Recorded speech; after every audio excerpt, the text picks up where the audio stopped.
And we've seen it time and time again. Criminals getting out of jail right after their arrest only to strike again. And then they go on to hurt or kill people. It's no secret that is contributing to our crime problem, one of the worst in the country.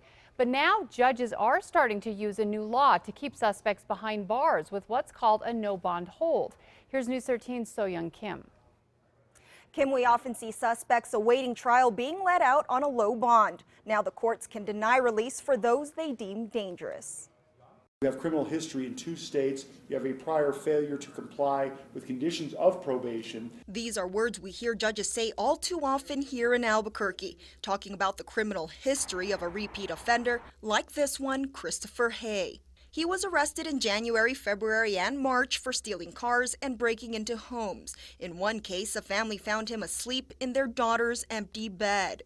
All that tells me, Mr. Hay, that some bond is appropriate to assure your appearance in court. That's been the typical response until he was arrested again this week for breaking into a truck and then pulling a knife on the owner. This time, a district court judge stepped in and said enough is enough, no bond.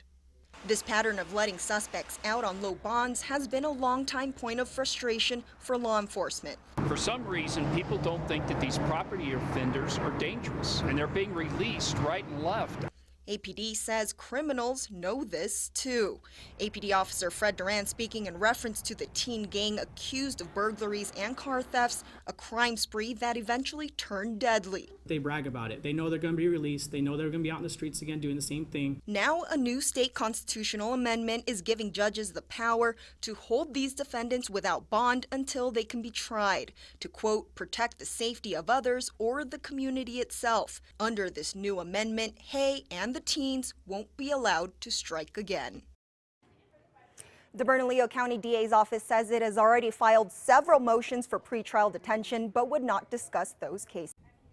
Okay, thanks, So-Young. Now, state lawmakers signed off on the no bond idea last year after an outcry over the revolving door justice system. New Mexico voters then overwhelmingly passed that constitutional amendment in November.